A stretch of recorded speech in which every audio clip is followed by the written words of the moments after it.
All right, let's get right into it. We're always talking about how important it is to connect education to the real world. But how's that actually going?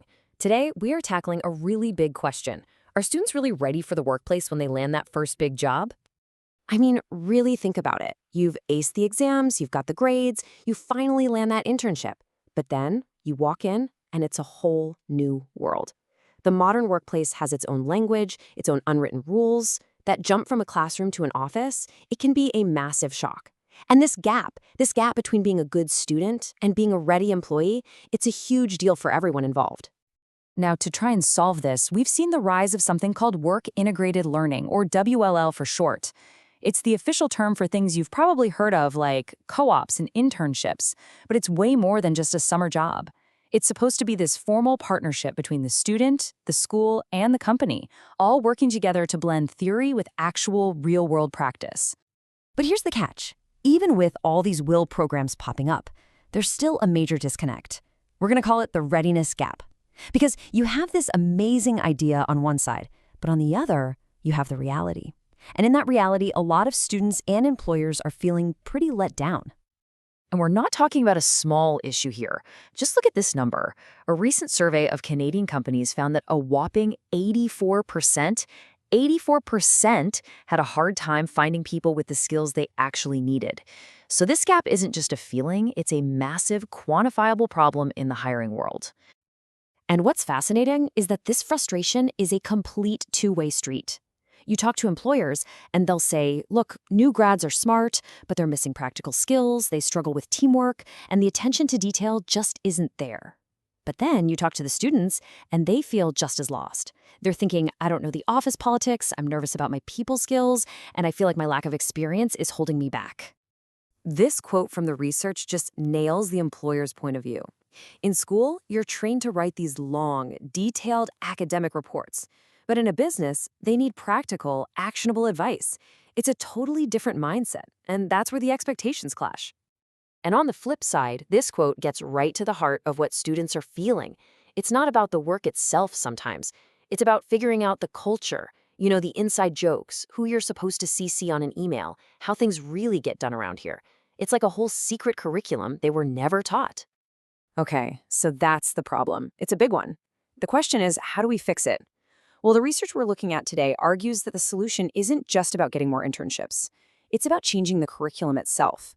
We need to rethink how we prepare students from the very beginning. Let's look at the 4 core ideas that make up a kind of new curriculum toolkit. First up, the foundation for everything else is a concept from education called scaffolding. And it's exactly what it sounds like. It's about building a support structure to help students climb higher.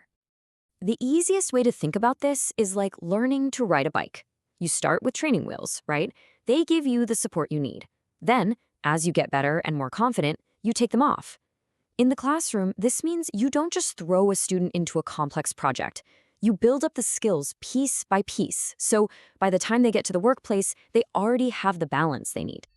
So once you have that support structure in place, you need the second tool in the kit, critical reflection. Because it's not enough to just do something. You have to think about what you've done to actually learn from it. This right here is the engine of real learning. It's the process of asking, okay, what just happened? Why did that work? What would I do differently next time? This is how you connect the dots between what you learned in a textbook and what you just experienced in the real world. That's where the deep understanding comes from. And when you get that right, when you combine supportive scaffolding with deep critical reflection, you don't just get new skills. You get something much bigger. You get a genuine change, a metamorphosis, really. It's called transformative learning. This is the aha moment.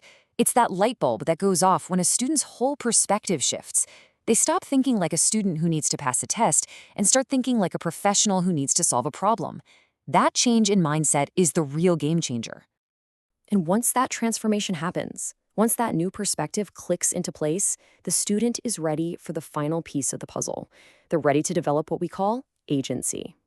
Agency is the ultimate goal here. This is when a student is no longer just waiting for instructions.